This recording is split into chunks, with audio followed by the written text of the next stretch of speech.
So meanwhile, colleges and universities now feeling the strain of Israel's war on their bank accounts.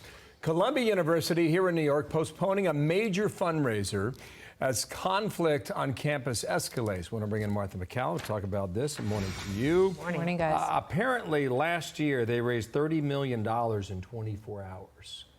That's a lot of loot, and this year they're going to cancel it. It's called Columbia Giving Day, and you can see the cross currents here.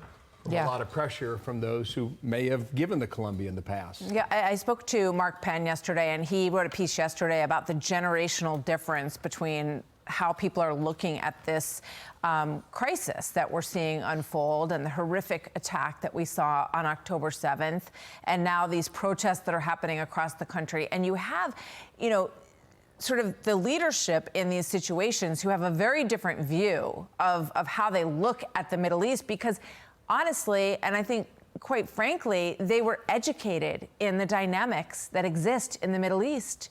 And I don't know how many of this generation, in many ways, I fault the education system for why there's not a better understanding of what's happening. Now, you can have sympathies that lie, obviously, with innocent civilians on both sides of this situation. I mean, Trey Yingst today spent time at a hospital in Gaza, watching over a baby who is being treated there by his aunt. His mother was killed.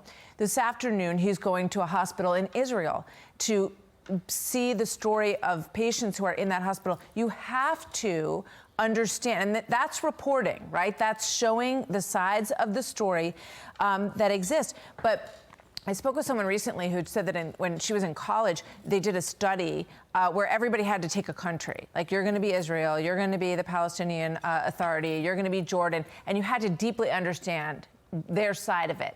That's not happening. That's like the Model UN. Yes, it's not happening. So these students don't have the full picture, and in many ways it's not their fault because they haven't been educated Also, it's well. just part of the cool group if you are going to be calling for intifada at MIT. But you're in the stupid group because you don't understand, and no one is saying that people can't have different opinions, but you have to come to it from a way where you've been educated on all sides of these issues, and I just don't think it's happening in today's institutions. So the Columbia University president said this: universities play a vital role in society by fostering critical thinking, scholarship, and ideally opening minds at different points of view. You're down with that, right? Sure. But for universities to be effective, we must use our voices differently than other institutions. There must be more to that statement, because I'm not quite sure what that means. Yeah, I'm not either. And what we've seen throughout, and it's kind of, as I was saying to you guys, wokeism, there was sort of like a, hip quality to it, I suppose, across campuses. But this is where the rubber is meeting the road. And this is where it becomes dangerous not to have a deep understanding of what's going on in these situations. And I think that that's why you're seeing all of these financial backers back away. They won't support these institutions. I know you guys have that quote, a great interview yesterday with David Mamet. Very interesting what he's saying. I think you have. We can play that for you real quickly, actually. This is about not sending your kids back to these schools. Watch. For a Jew to send his or her son or daughter to these elite institutions because they're going to make connections is the same thing as putting their daughter in a brothel because they're going to meet powerful men there. It doesn't make sense.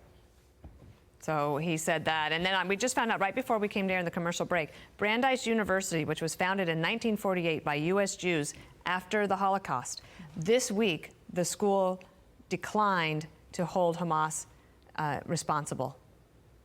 That is not a difficult statement. It's actually deeper than that. It was founded in 1948 by American Jews, the same year that Israel was founded. Right. 1948. No, it's stunning. And you know what? I believe we will see protest movements that are substantial. I think that what David Mamet is saying will happen in some homes. You are not going back to that school. We're not paying for you to go back to that school. Unfortunately, this is also why we see the strength in education at the lower levels in Catholic schools, in Jewish schools, because parents want their kids to have an education that gives them an understanding of the deep history of all of this, And a curiosity. Think you're gonna see people pulling out. Absolutely. And a curiosity to learn more. Absolutely. Martha MacCallum. We'll see you on The Story at 3 o'clock. Thanks, you guys. We'll see you then. Good to be with you.